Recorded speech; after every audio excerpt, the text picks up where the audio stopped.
आज आपको ज़हमत देने का मकसद वही एक तसलसल है जिसका आगाज़ मैं एक लफ्ज़ इस्तेमाल करता हूँ पीटीआई के कुछ लोगों के लिए कि इनके कुछ चवल वज़ीर हैं।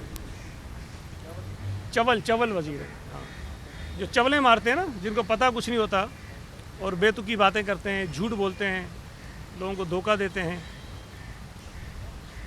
अली जैदी ने कौमी असम्बली के फ्लोर पे खड़े होकर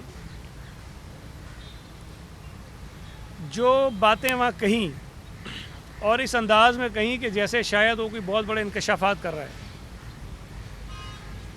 और ये कह के वो बार बार दोहराता रहा, पढ़ता रहा कि ये फ़लाँ JIT में ये लिखा है, और पीपल्स पार्टी की सारी क़यादत का नाम भी लिया, हमारे और मुख्तलिफ़ जो दोस्त हैं पार्टी के ओहदेदारान हैं, अरकान असम्बली हैं, उनके नाम लिए। और जब कल मुर्तज़ा वहाब ने, नासिर शाह ने, सोहेल अनवर सयाल ने वो JIT जिसका वो कई महीने से मुतालबा कर रहा था कि इसको पब्लिक किया जाए, वो आपसे शेयर की और आपके सामने उसको पब्लिक करने का ऐलान, और पीर के रोज़ वो इंशाअल्लाह ताला फॉर्मली होम डिपार्टमेंट की वेबसाइट पर भी आ जाएगी। लेकिन मैंने देखा कि आपके मीडिया के कई दोस्तों के पास शायद वो मौजूद थी और आप लोगों ने अपने चैनल्स में उसको चलाया भी है। उस JIT में पीपल्स पार्टी की लीडरशिप का या हमारे किसी भी रुकन असम्बली का नाम नहीं है।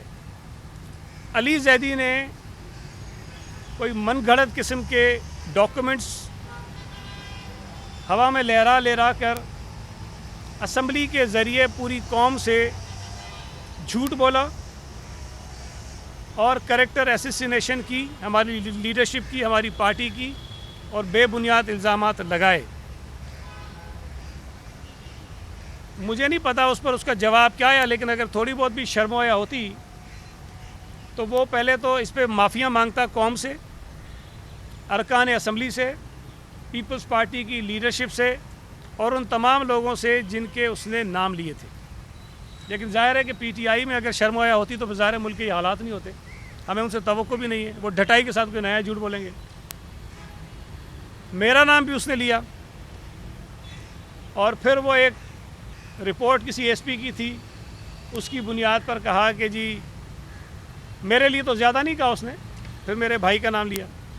मेरा ख़्याल है कि मैं वो बातों को दोहराऊंगा नहीं। मैंने यहीं पर एक प्रेस कॉन्फ्रेंस की थी और बड़ी वजाहत के साथ मैंने तमाम चीज़ें आपके सामने रखी थी।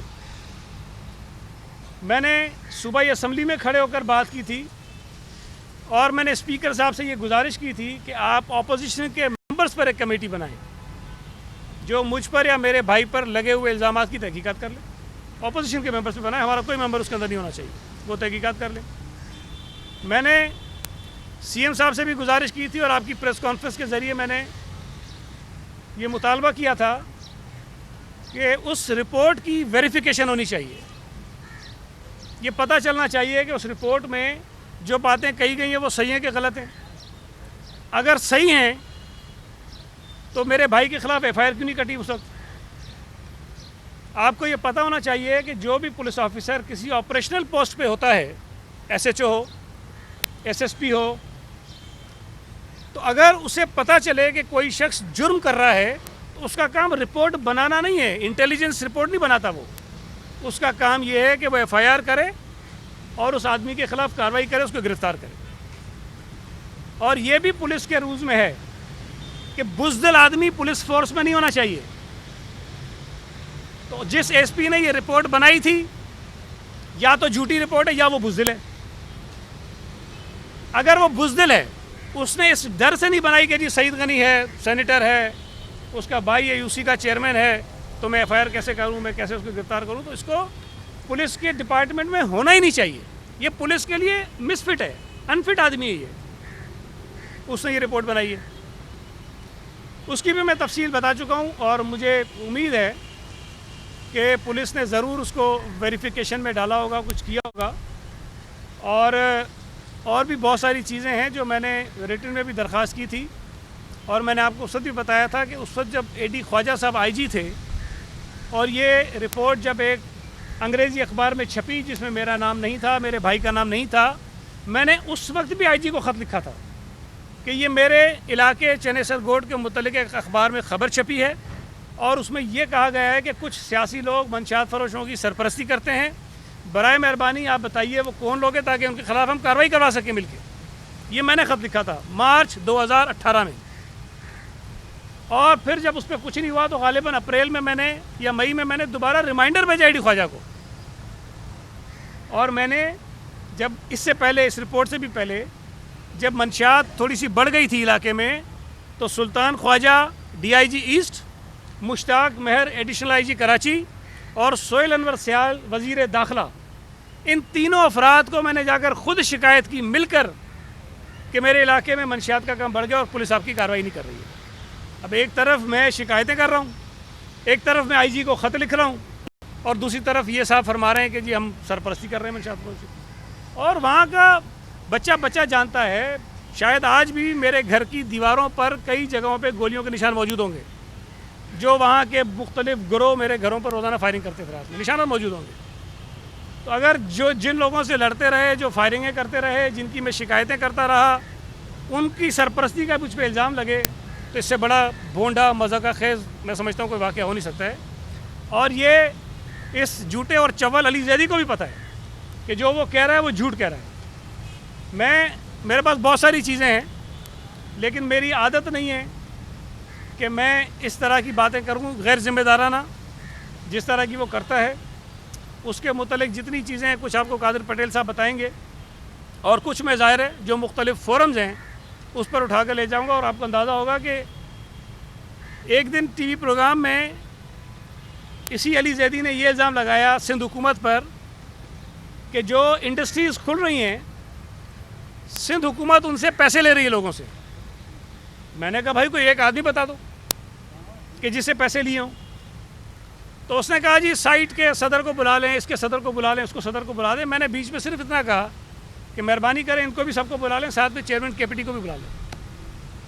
वो आग लगी है उस आदमी को, वो आग लगी है। मुझे नहीं पता चेयरमैन KPT से क्या इशू है इसका कि ये गालम गलोच तक उतर आया, बाकी तो कुछ छोड़ी नहीं कसर इससे कि मैंने ये कहा क्योंकि चेयरमैन KPT को बुला लें। चेयरमैन KPT ने कौन सी इसकी दुम पे पैर रखा है, मुझे पता। उसके पास कौन से इसके राज हैं जो नाम सुनने पे इसको आग लग जाती है। और मैं आपके इस प्लेटफॉर्म से दोबारा उनको कह रहा हूँ, आप सच्चे हो बकौल आपके, मैं झूठा हूँ बकौल आपके। किसी TV चैनल पे तय कर लो, मेरे सामने बैठो। मैं झूठा हूँ ना, मेरे सामने बैठो। तुम सच्चे हो, मेरे सामने बैठो। ये भागता है हर TV चैनल से, कहता है सईद का नहीं जाऊँगा, मैं नहीं आऊँगा। भाई क्यों? मेरे सामने बैठ के इल्ज़ाम लगाओ ना, मैं तुम्हारे मुंह पे बताता हूँ तुमने क्या किया है। इसको तकलीफ़ जो शुरू हुई मुझसे वो जब इसने क्लीन कराची का ड्रामा शुरू किया था और मैं उसके ड्रामे को रोज़ाना बेनकाब करता था। इसने लोगों से पैसे बटोरे मुख्तलिफ इदारों से और कराची के नालों से गंद उठाता था और कराची के मुख्तलिफ इलाकों में फेंक देता था। उस पर मैंने एतराज़ किया। मैं उस वक्त लोकल गवर्नमेंट का मिनिस्टर था। वही इसको एक नाराज़गी लगी हुई है, एक चिड़ लगी हुई है और वो मेरे पीछे पड़ा हुआ है। बहरहाल मैं इससे तफसील से मज़ीद कर लूँगा। कादिर पटेल साहब कुछ इस पर बात करेंगे, फिर आपके जो सवालात होंगे उस पर बात करूँगा। फिर अभी लाइव है। औज़ुबिल्लाहि मिनश शैतानिर रजीम, बिस्मिल्लाहिर रहमानिर रहीम। दोस्तों, सबसे पहले तो आप सब भाइयों का शुक्रिया कि आप लोग यहाँ तशरीफ़ लाए। जैसे कि सईद ने कहा, मैं दोहराई हुई बात नहीं दोहराऊँगा। कौमी असम्बली में एक बदतमीज़ी का सिलसिला गुज़िश्ता 2 साल से जारी था और उसका हदफ हमारी क़यादत को बनाया जाता था। तो 1.5 साल तक हमने पार्लिमानी रवायात को और अब भी मलूज़ ख़ातिर रखते हुए, लेकिन गुज़िश्ता कोई 6 माह से जिस ज़बान में वो बात करते थे उस ज़बान में जब जवाब देना शुरू किया तो फिर इनकी सफ़ों में बेचैनी पैदा होनी शुरू हो गई, जो उसके गवाह आप लोग सब हैं। फिर ये अपने एक से एक पहलवान बेचते थे, वो पिटता रहा, जो पहलवान बेचते वो पिट जाता। तो इस बार हुआ ये कि जब सप्लीमेंट्री बजट वाइंड अप हो गया और अब वोटिंग होनी थी, तो अचानक से स्पीकर साहब ने इन मौसूफ का माइक खोल दिया और उन्होंने वो बातें की जो सईद ने बताई, मैं नहीं दोहराऊंगा। हाथ में JIT लहराते रहे, इसका नाम उसका नाम, और मुझ पर भी कई इल्ज़ामात लगाए। ज़ाहिर है मैं जवाब देने का हक महफूज रखता था। और जब इन्होंने दिल भर के अपनी बातें कर ली और देश थम्बिंग अपने इर्द गिर्द लोगों को बिठा के करा ली, तो मैंने कहा जी मुझे जवाब देने दें, even point of personal explanation पे जवाब देने दें। पहले तो दिया नहीं जा रहा था। फिर चलें, जैसे मौका मिला मैं खड़ा हुआ, मैंने एक जुमला भी कहा था, मेरा माइक बंद कर दिया गया। ये वो बच्चों का खेल है, जब हारने लगते हैं ना कहते हैं हम नहीं खेलते। अब ये उस पर आ गए। चलें अब इनके इल्ज़ामात पे आ जाते हैं। आप तमाम दोस्तों के इल्म में होगा, और शायद ये पाकिस्तान में चंद एक वाक़यात ये हुए होंगे कि जब मैं बाहर गया, मुझे एक मलिर वाली तकरीर के बाद मुअत्तल किया गया, ज़ाहिर है जिसका मैं इकरार करता हूँ मेरी गलती थी। तो मैंने मुनासिब समझा कि क्योंकि पार्टी क़यादत थोड़ी नाराज़ थी, तो मैं उस ज़माने में बाहर गया। तो जब मैं लंदन में था तो मुझे ख़त मौसूल हुआ पाकिस्तान रेंजर्स की तरफ से कि जी उज़ैर बलोच की तहकीकात हो रही हैं उनसे और आपकी इस सिलसिले में आपसे भी बातें करनी है। जिसको आप इन्वेस्टिगेशन का नाम लें, इसको आप जो भी नाम लें, या सवाल और जवाब का नाम लें, या मालूमाती नशिस्त का नाम दें, जो भी था। तो मैंने उनको लंदन से ही अपने वकील के ज़रिए ये दरख्वास्त की कि आज आप शाम को ये ख़त मुझे दे रहे हैं और परसों सुबह 9 बजे बुला रहे हैं, ये ह्यूमनली पॉसिबल नहीं होगा। मैं आपकी इस तहकीकात में ख़ुद शरीक होना चाहता हूँ, लिहाजा मुझे थोड़ा टाइम बढ़ा दें। उनकी मेहरबानी, उन्होंने टाइम बढ़ा दिया। और आप सब गवाह हैं कि मैं लंदन से आया, और जब मेरे आने पे कई स्पेकुलेशंस भी हुई, लोगों ने कई बातें सोची समझी, मनगढ़ंत थी। मैंने कहा इस वक्त खामोश रहना चाहिए। वक्त जो है वो बेहतरीन, अमीन और जो है ना इंसाफ करने वाला होता है, और आज वक्त इंसाफ कर रहा है। वो सारे लोग जो उल्टी सीधी बातें करते थे उनके मुंह बंद हो गए। बहरहाल 3 रोज़ तक, 2-3 रोज़ तक, सुबह 9 बजे से शाम 7-8 बजे तक मैंने उन इंटरव्यूज़ का सामना किया, उन सवाल जवाबों का सामना किया। जो भी क्यूरीज थी, जो भी इल्ज़ामात थे, वो सब बातें मैंने पूरी डिटेल से उनके साथ की। आप लोग गवाह हैं इस चीज़ के। मुझे जाते हुए आते हुए भी आप लोग कवर करते थे, और कुछ दोस्तों ने तो अंदर की बातें भी, हालांकि वो हुई नहीं थी, वो अपने अंदाज में चला दी, चले उनकी भी मेहरबानी। तो इन सारी चीज़ों के बाद 2-3 रोज़ के इस प्रोसीजर के बाद मुझे कहा गया कि जी आप जा सकते हैं। हाँ, अलबत्ता मेरी गैर मौजूदगी में वो डॉक्टर आसिम वाले केस के FIR में, जिसमें MQM के भी लोग थे और सब, उसमें मेरा नाम डाल दिया गया था। वो केस अभी तक सब जुडिश है, उस पर मैं बात करना नहीं चाहता। उसमें मैं बेल पर हूँ और उसी में मैं जेल गया था। अच्छा, अब जब ये सारी चीज़ें ख़त्म हो गई तो इनको JIT की फ़िक्र हो गई। तो चूंकि मैंने कभी इस पे इतनी ज़्यादा तवज्जो नहीं दी थी, ये ऑफिशियल डॉक्यूमेंट था, और मुझे पता था जब मैं लंदन से आ सकता हूँ, लोग भागते हैं। आज भी जहांगीर तरीन कहाँ है? वो भागा हुआ है। लोग भागते हैं, और जब मैं आया हूँ और मैंने सामने किया इस चीज़ का, तो मेरे हिसाब से पाकिस्तान में ऐसे शायद 1 या 2 वाक़यात होंगे। और अल्लाह का शुक्र है मेरा कॉन्शियस क्लियर था और मैं क्लियर हुआ। लेकिन ये साहब ये समझते थे कि शायद ये अपने जो है ना नंबर स्कोरिंग में कामयाब हो जाएंगे, और अपने अमीरुल मोमिनीन को ये बताएंगे कि जनाब वो आपके सारे घोड़े पिट रहे थे, उनको ऊंधे मुंह फेंक रहा था कादिर, तो मैं जाके देखो कितना बड़ा काम करके आया हूँ। तो लिहाजा मैं आपको बता दूँ, कुछ तफसीलात सईद ने बताई, कुछ मैं बताता हूँ। मैं उसी हल्के से मुंतखब हुआ हूँ जहाँ कराची पोर्ट भी है, जहाँ PNSC भी है, और पूरा पोर्ट एरिया है। अल्लाह का शुक्र है, अल्लाह ने, मेरी पार्टी ने और मेरी आवाम ने मुझे केमाड़ी से MNA बनाया है। मुझे हर वो चीज़ पता है, और उस पर अब हम पूरी तरह काम कर रहे हैं। इंशाल्लाह बहुत जल्द हम आपको मिनिस्ट्री पोर्ट एंड शिपिंग पे एक वाइट पेपर शाया करके देंगे, बाकायदा दस्तावेज़ात के साथ एक वाइट पेपर। लेकिन चंद चीज़ें मैं आपके सामने रखूँगा, और अब जब भी ये मौसूफ बात करें तो उनसे आप ये सवाल ज़रूर कीजिएगा। मैं आपका एहसानमंद रहूँगा। वो जो जिस तरह स्पीकर साहब का रवैया गैर मुनासिब था, मेरा माइक बंद करना, वो समझे माइक बंद कर सकते हैं, वो मेरी आवाज़ बंद नहीं कर सकते। मैं इनको असेंबली में बेनकाब करता हूँ, करता रहूँगा, क्योंकि ये झूठ बोल बोल कर इन्होंने पाकिस्तान की तारीख की सबसे बड़ी करप्शन कर रहे हैं। आप अब ज़रा इनसे पूछिएगा कि जनाब अली, आप कहते थे सूअर का गोश्त हम नहीं खाते, या सूअर का गोश्त नहीं, पूरे सूअर की बात हो रही है। अब आ जाओ, ये केपीटी यूनियंस, मुख्तलिफ यूनियंस ने नैब को ख़त लिखे हैं, ये उन्हीं के मंदरजात हैं।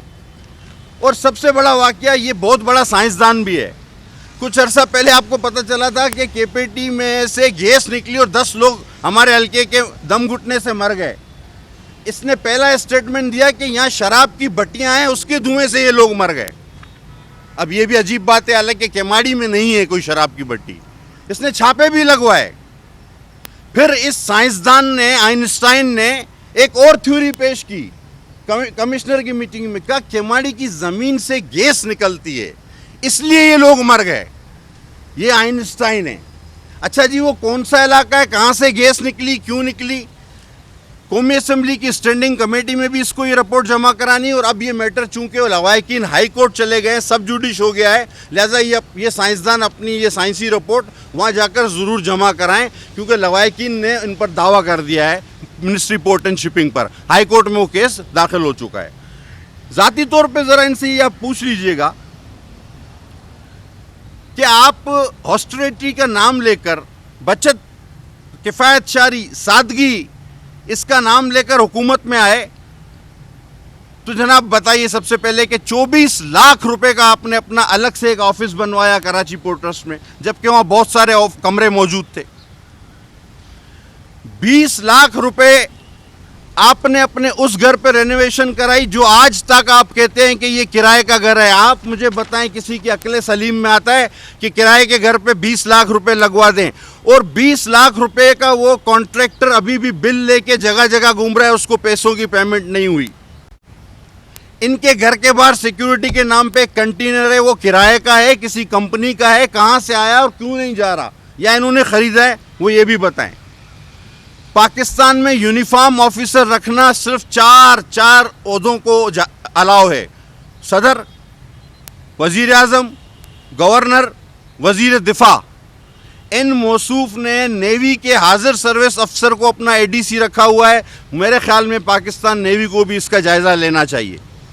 इसके अलावा 20 गार्ड्स नेवी के, रेंजर्स के, पुलिस के अलग। ये है इनकी किफ़ायतशारी, जिस पर ये कल तक हम पे तनकीद करते थे। आगे चलें, इन्होंने एक एमओडी साइन किया है पोर्ट कासम पे 2 बर्थों का एलएनजी की। इन्होंने मिनिस्ट्री ऑफ डिफेंस से उसकी परमिशन नहीं ली, आज की तारीख तक इनको नहीं मिली है। और स्विस सदर्न गैस की भी परमिशन नहीं ली, और 2 मिलियन उनसे ले लिए हैं, उनके जमा करा लिए हैं। ये भी ज़रूर पूछेगा कि विदाउट प्रायर परमिशन आप ये किस तरह कर सकते हैं। आज़म सूफ़ी साहब को ये $25,000 के पैकेज पे कंसल्टेंट लगाना चाहते थे। अब ये नहीं, इनको शायद ये नहीं पता कि आज़म सूफ़ी, टब्बा साहब और एक्जोन, हम पूरी चेन जानते हैं कि इसका आखिरी में फ़ायदेमंद कौन होगा।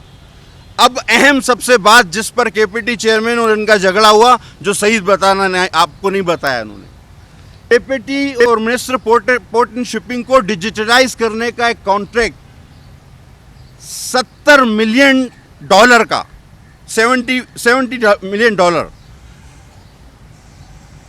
ये 2 पार्टीज इसमें आई। एक पार्टी ने $12 मिलियन ऑफर किया और दूसरी ने 70। चेयरमैन केपीटी इस हक में थे कि 12 वाली को दे दिया जाए, और वो 1 साल में प्रोजेक्ट कंप्लीट कर रही थी। ये मौसूफ उस हक में थे कि 70 मिलियन वाली को दे दिया जाए और वो 10 साल में मुकम्मल करेंगे। इसकी वजह से ये झगड़ा बना। अच्छा, इन्होंने डायरेक्ट फाइनेंस खैर अपॉइंट कर लिया तरीक़ाकार बना के, और आप देखें कि अगर दाल में काला कुछ नहीं या काली दाल नहीं है, तो कभी आप सोच सकते हैं कि अभी ये प्रोजेक्ट अप्रूव्ड ही नहीं हुआ, लॉन्च ही नहीं हुआ, तो जो दुबई से एक फ़र्द लाए गए उसकी ज्वाइनिंग अभी केपीटी में नहीं हुई थी। उसकी ज्वाइनिंग से 10 दिन पहले का इनका लेटर मौजूद है कि इस ईआरपी प्रोजेक्ट के पीडी ये साहब होंगे, यानी उसको ख़ास प्लान के तहत लाया जा रहा था। ये झगड़े की वजह बनी केपीटी चेयरमैन की। वो ये सारे कवायफ आपको केपीटी से मिल जाएंगे। अच्छा, ये मौसूफ इससे पहले भी असेंबली के फ्लोर पे लगातार झूठ बोलते रहे। इन्होंने आपको याद होगा, मैंने बाबा बिट की जेटियों पे इन पे कॉलिंग अटेंशन डाला। इन्होंने कहा इसको पता ही नहीं, 3 दिन पहले हम तो परमिशन इशू कर चुके। 10 तारीख को इसने बयान दिया, यानी 3 दिन पहले ये परमिशन इशू कर चुके हैं। तो 7 तारीख हुई, जब हमें वो लेटर मिला तो उस पर 17 तारीख दर्ज थी पार्लियामेंट के रिकॉर्ड पे। ये झूठ पे झूठ बोलते। अच्छा चलें जी, 2 साल से केपीटी में लीज बंद है। वेस्ट ऑफ का 16 नंबर प्लाट जरा आप मालूम करके देख लें किसको और क्यों लीज करके दिया गया है। 16 नंबर, वेस्ट ऑफ 16 नंबर, मुझे उसका सब पता है। जरा आप पूछ लें किसको और क्यों दिया गया है। केपीटी एक्ट में वाजे तौर पे लिखा हुआ है कि बोर्ड का मेंबर वही बन सकता है जो बिल वास्ता या बिला वास्ता पोर्ट एंड शिपिंग से उसका कोई इंटरेस्ट ना हो।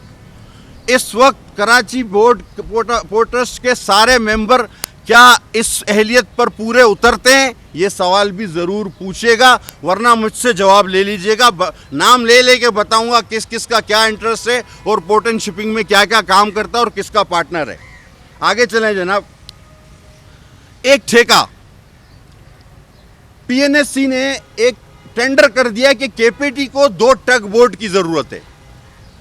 चेयरमैन केपीटी ने एतराज़ उठाया कि टग बोट की ज़रूरत हमें है, तो तुम लोग पीएनएससी क्यों उसका टेंडर कर रही है? वो टेंडर कैंसिल हुआ।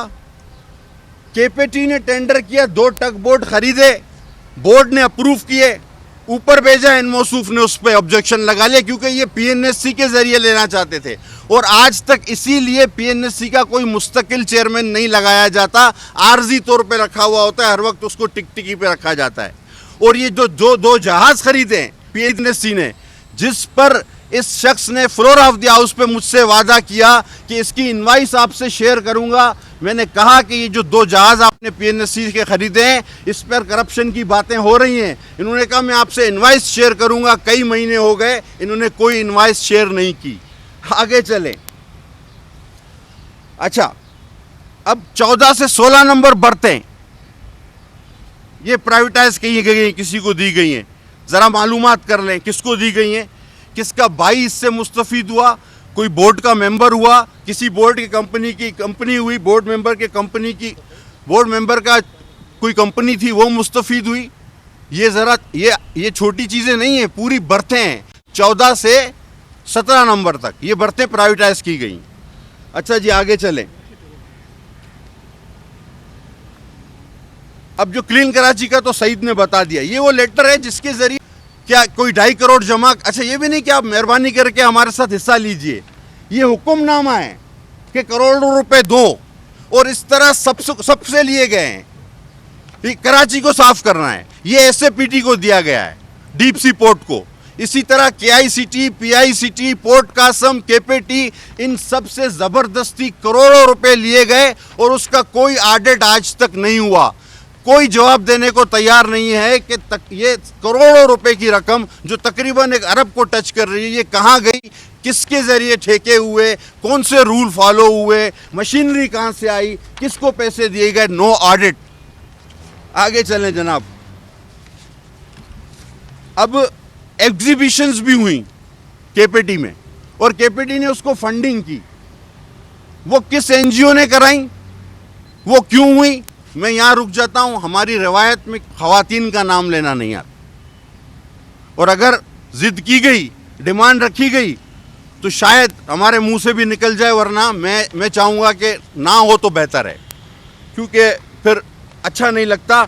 इनको ज़रूर लगता होगा, हमें अच्छा नहीं लगेगा। अच्छा, आगे चलें। इन्होंने 2 बिल पेश किए जिसको मैं अभी तक स्टैंडिंग कमेटी में मैंने रोका हुआ है। सुप्रीम कोर्ट के फैसले के अगेंस्ट कि कैबिनेट का लफ्ज़ इस्तेमाल किया जाएगा, गवर्नमेंट नहीं कैबिनेट होगी।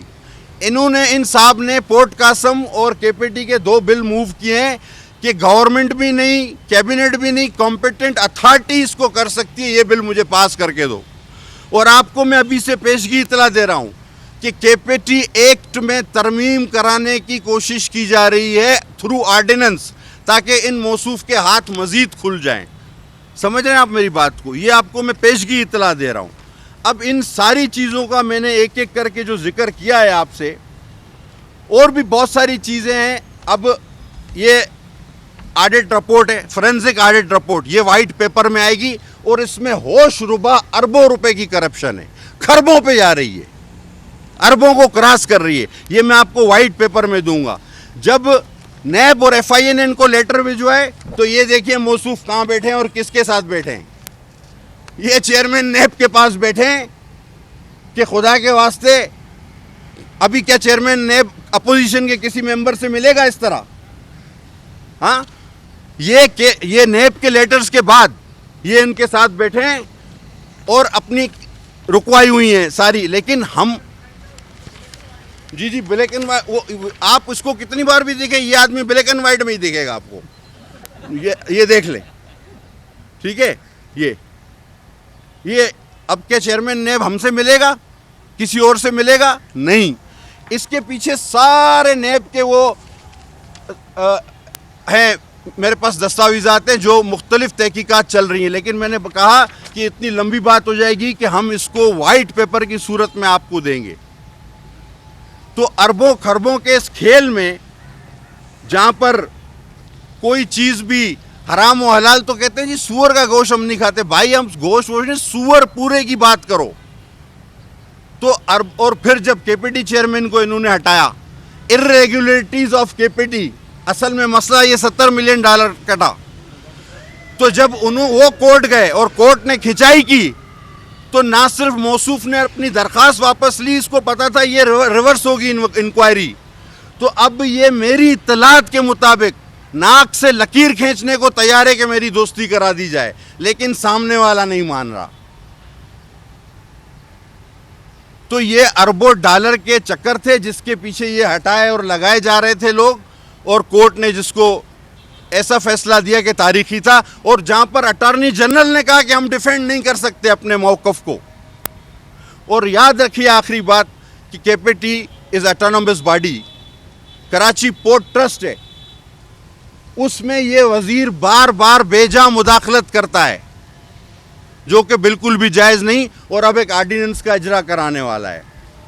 अब इसकी JITयाँ इसके कहने पर तो हो गई पब्लिक, उसमें निकला कुछ नहीं। और मैंने आपको सवालात दे दिए हैं, मेहरबानी करके ये सारे सवालात याद रखिएगा। वाइट पेपर भी आपको दूंगा और इंशाल्लाह आप पूछिएगा भी इससे ज़रूर। अब आप लोग जो सवाल चाहें वो कर सकते हैं।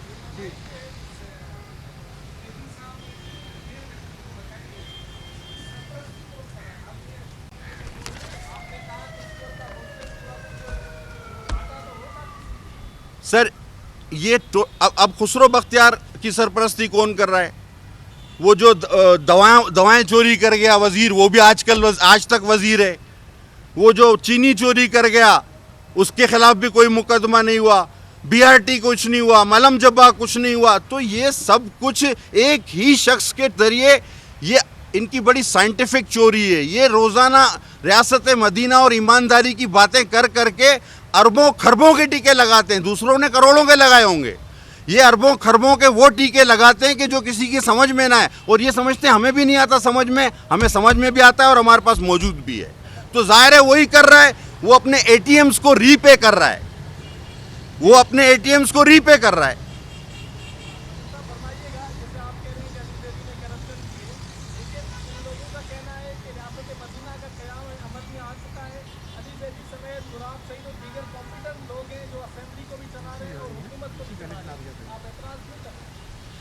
भाई ये UC का इलेक्शन हार गया था या नहीं? यार जो UC का इलेक्शन हार जाए उसको आप वफा की वजीर बना के रियासत मदीना बनाओगे? खुदा को मानो।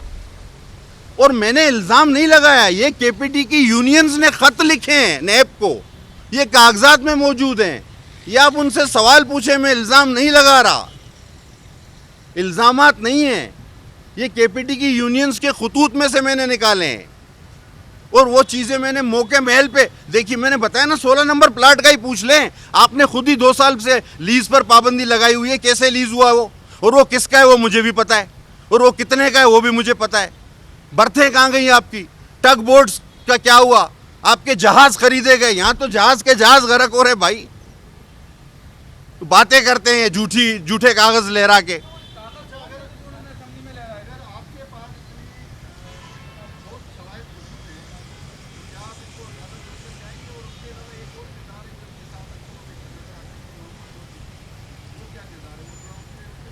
आपने आपने आपने गौर नहीं किया, मैंने जिक्र भी उसमें कर गया उनका। मैंने कहा केपीटी एक्ट साफ कहता है कि वो कोई शख्स बोर्ड का मेंबर नहीं बन सकता जिसका बिल वास्ता या बिला वास्ता कराची पोर्ट एंड शिपिंग से इंटरेस्ट ऑफ पैसों का इंटरेस्ट हो, कारोबार का इंटरेस्ट हो। ये 14 से 17 नंबर की बर्थों के पीछे जाएं तो भी मिल जाएंगे आपको, अल्लामा मौलवी सारे इन सब चीज़ों में आपको मिल जाएंगे। ये 16 नंबर के पीछे भी आप जाएं तो आलिम दीन और मौलाना अल्लामा मौलवी सब मिल जाएंगे आपको। एक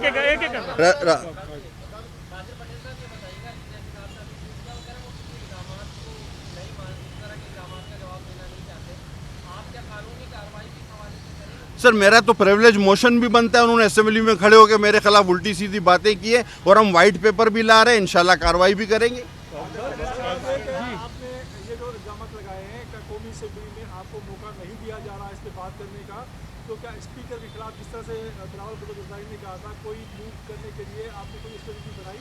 बिल्कुल, स्पीकर साहब का रोल जो है वो माफ़ी के साथ बहुत हद तक जानिबदाराना हो चुका है और इससे पहले डिप्टी स्पीकर भी यही हरकत कर चुके थे तो उनके खिलाफ नो कॉन्फिडेंस मूव हुई थी। हमारी और नून की क़यादत इस बात पर संजीदगी से गौर कर रही है कि दोबारा हम स्पीकर साहब के खिलाफ नो कॉन्फिडेंस मूव करें, क्योंकि वो बिल्कुल जानिबदार हो चुके हैं, जिसको अब बाकायदा आप लोग भी लाइव देखते हैं।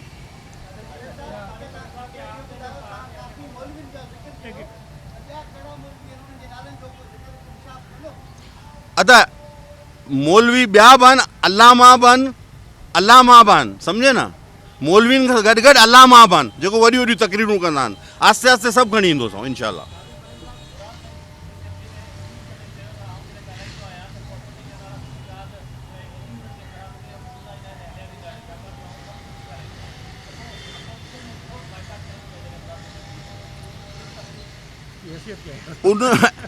उस बेचारे चे पिद्दी का शोरवा, आपने खुद मेरी वो स्पीच देखी है जब मैं तकरीर कर रहा हूं और पूरी हुकूमत भाग रही है और मैं कह रहा हूं देखो पूरी हुकूमत भाग रही है, भागो।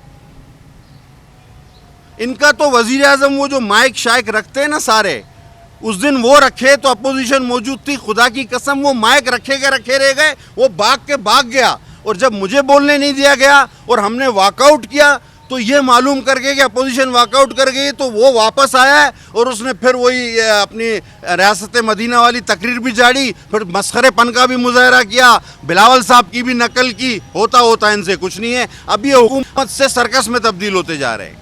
देखिए इसमें एक मैसेज बताऊँ, इनकी गैर जिम्मेदारी का तो आलम ये है, एक तो उसके बाद झूठी GIT जो आ गई थी जिस पर इसने बकवास की और उल्टी सीधी बातें की, उसकी वजाहत आ गई। दूसरा उसने कहा कि बिलावल साहब ने 4 लाख रुपए टैक्स दिए है। अब उससे कहें वो कागज़ तो दिखाओ जिसमें 4 लाख रुपए कहाँ हैं, वो ज़रा दिखाते हैं 4 लाख रुपए टैक्स कहाँ हैं। बिलावल भुट्टो जरदारी साहब की तमाम प्रॉपर्टीज़, तमाम एसेट्स, तमाम अकाउंट्स डिक्लेयर्ड हैं और वो टैक्स भी अच्छा खासा देते हैं, 4 लाख नहीं देते हैं। मैं ये भी बता दूं कि इमरान खान ने शायद 10 साल में जितना टैक्स दिया होगा बिलावल साहब ने 1 साल में दिया होगा। तो इमरान खान भाई, मैं हमेशा कहता हूं कि इमरान खान पाकिस्तान का वो लीडर है, सियासी रहनुमा है, इससे बड़ा घर किसी का नहीं है, इससे महंगा घर किसी का नहीं है और कारोबार भी इसका कोई नहीं, और कारोबार भी कोई नहीं है। मैं हमेशा एक बात पूछता हूं कि यार कुछ ना बताओ, इमरान के टैक्स की तफसील ना बताओ, कुछ ना बताओ, इमरान खान का जरिया मुआश बता दो। भाई मेरा टैक्स में जमा कराता हूँ ना, मैं लिखता हूँ भाई ये कुछ इधर से आया, कुछ इधर से आया, लिखता हूँ ना, कोई चीज़ दिखाता हूँ ना। इमरान खान का इतना 300 कनाल का घर है, उसका गैस का बिल है, उसका बिजली का बिल है, उसके नौकर चाकर, उसके और खर्चे हैं, होते होंगे ना। तो भाई जरिया मुआश तो बता दो, इतनी जो तुम्हारे पास इतने खराजात हैं गाड़ियों के इधर उधर के, वो कहाँ से आते हैं।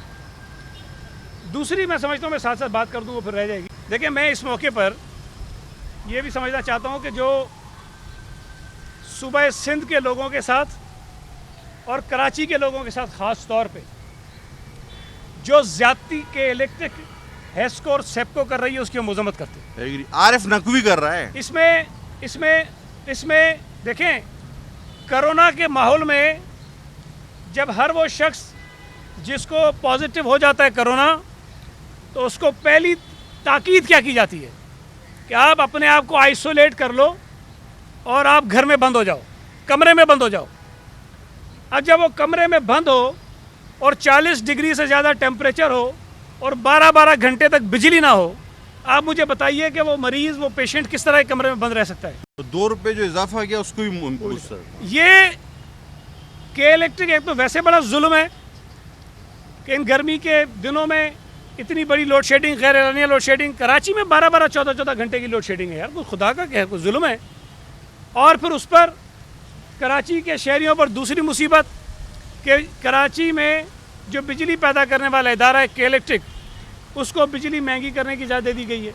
एक आप बिजली नहीं दे रहे, दूसरा आपने बिजली महंगी कर दी है। ये वफाकी हुकूमत, हमेशा ये बात रिकॉर्ड पर रखें कि जब के इलेक्ट्रिक की बात आती थी ये कहते थे फरियाद टालपुर का शहर है, आसिफ जरदारी का शहर है। हम कह के थक गए कि भाई हमारा वास्ता नहीं है। वो रयाम खान ने किताब लिखी तो उसने कहा कि इनके इलेक्शन के अखराजात जितने भी हुए थे उसका 2/3 67% जो खर्चा था इलेक्शन का वो आरिफ नकवी साहब ने उठाया था, दोनों इलेक्शन का। और आरिफ नकवी साहब पर इस वक्त जो केस चल रहा है लंदन में, जो अमेरिका कह रहा है कि उसको हमारे हवाले कर दो, कि उसने अमेरिकन इन्वेस्टर्स में जो बिल गेट्स और मेलेना फाउंडेशन है उसमें वो भी मुतासिरीन में शामिल है। तो अरबों डॉलर उनके जो इन्वेस्ट करने थे उसके अंदर गड़बड़ की है उसने। अब ये सोचने की बात है बशीर मेमन को क्यों हटाया? जो इतने पैसे इनके इलेक्शन के अखराजात में एक शख्स ने दिए, उसने अगर कहीं कोई गड़बड़ की है, और ये भी बात रिकॉर्ड की है कि जब बरतानिया में उसको पकड़ा तो उसमें लिखवाते हैं कोई रेफरेंस का नंबर कि आपका रेफरेंस बताओ, नंबर बताओ, तो कहते हैं जी उसने इमरान खान का नाम लिखा और इमरान खान का नंबर लिखा कि ही इज़ माई रेफरेंस। तो इतने यकीन के साथ एक आदमी जिसने अरबों डॉलर का कोई गड़बड़ की हुई है, कोई इन्वेस्टर्स के पैसे मिसयूज़ किए हुए हैं जो पीटीआई के इलेक्शन के अखराजात पे लगाए हुए हैं, उस आदमी की के इलेक्ट्रिक है। तो जाहिर है कि जब बिलियंस ऑफ डॉलर्स पीटीआई के इलेक्शन कैंपेन पे खर्चे हुए हों तो वो कैसे उनसे पूछेंगे? नहीं पूछेंगे। दूसरी एक बात, आपको याद होगा जब ये जाली अकाउंट्स वाला केस चला तो आसिफ अली जरदारी साहब और फरियाद टालपुर साहब इसलिए गिरफ्तार हुई कि जरदारी ग्रुप ऑफ कंपनीज़ के अकाउंट में उन सो कॉल्ड जाली अकाउंट से कोई 3 करोड़ रुपए ट्रांसफ़र हुए थे।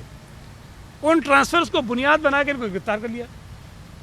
ये जो शुगर कमीशन की रिपोर्ट आई है, ये आपने पढ़ी होगी ज़रूर, उसमें जहांगीर तरीन की जो शुगर मिल है उसके अकाउंट्स में से जो अखराजात हुए हैं उस अखराजात की फहरिस्त में इलेक्शन के दिनों में जो प्राइवेट जेट फराम करती है कंपनी किराए पर, उसको कई करोड़ रुपए अदा किए गए जो शुगर कमीशन की रिपोर्ट में है। आप तो कहते थे बिलावल भुट्टो जरदारी का जो एयर टिकट था वो भी उस अकाउंट से आया था। भाई अगर शुगर कमीशन ये कह रहा है कि जहांगीर तरीन ने नाजायज़ पैसा बनाया है,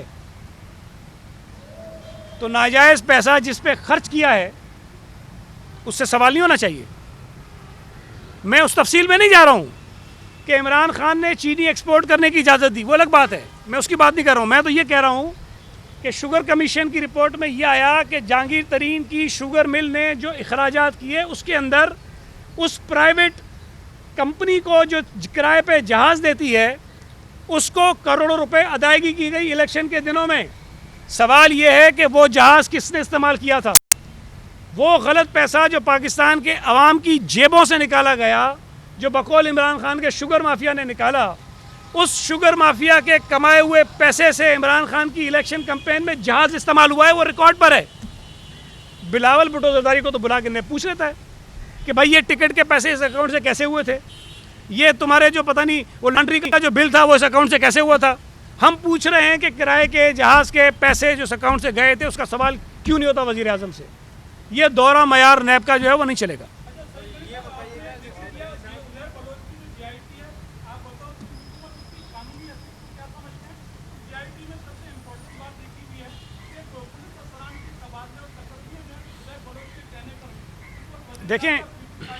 देखें पहली बात,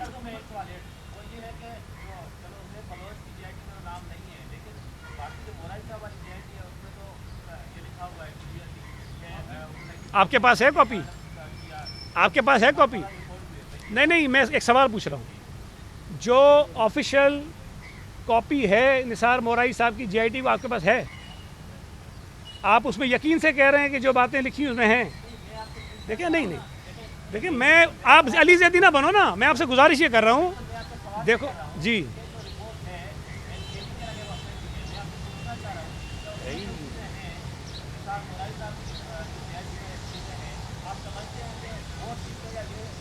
मैं आपको ये कह रहा हूँ मेरे भाई कि अली जैदी ने असेंबली में एक लहराई जीआईटी पढ़ पढ़ के सुनाई, लहर लहर के सुनाई, हाँ ठीक है ना, चेक चेक के सुनाई। जब ऑफिशियल जीआईटी आपने देखी तो क्या वो चीज़ें उसमें थी? नहीं है, झूठ बोला ना उसने। इसका मतलब ये है कि ऑफिशियल जीआईटी के अलावा भी कोई एक फेक डॉक्यूमेंट बना है जो मार्केट में चल रहा है। आप अभी इंतज़ार कीजिए पीर के दिन जब फॉर्मली होम डिपार्टमेंट की वेबसाइट पर ये जीआईटी आ जाएंगी, वो ऑथेंटिक होंगी, वो फॉर्मल होंगी, उसको आप निकाल लीजिएगा, उसमें जो चीज़ें होंगी उसका हमसे सवाल कर लीजिएगा आप। देखिए कानूनी हैसियत की, मैं आपसे एक ज़रा उससे पहले सवाल, कानूनी हैसियत की जहाँ तक बात है, देखिए जीआईटी उसी तरह की एक तहकीकात होती है जिस तरह पुलिस किसी भी मुल्ज़िम से तहकीकात करती है, उसमें पुलिस करती है, इसमें मुख्तलिफ इदारे मिलके करते हैं। लेकिन इस जीआईटी की असल वक़्त उस वक्त होगी जब अदालत उसके ऊपर कोई फैसला सुना दे। ये आपके सामने बैठे हैं ना कादिर पटेल, डॉक्टर आसिम को 462 अरब रुपए का बताया था ना कि उसकी प्रॉपर्टी 462 अरब रुपए की, किधर है वो? अगर तो जीआईटी सच्ची है और जीआईटी में जो कुछ कहा गया वो ठीक है, फिर तो डॉक्टर आसिम दुनिया का बेहतरीन आदमी है।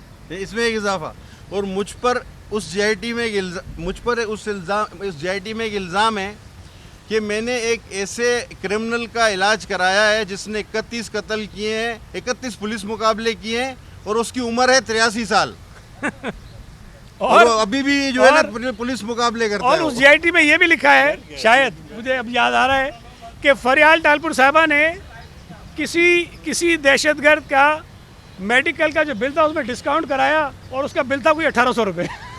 तो यार मतलब जी,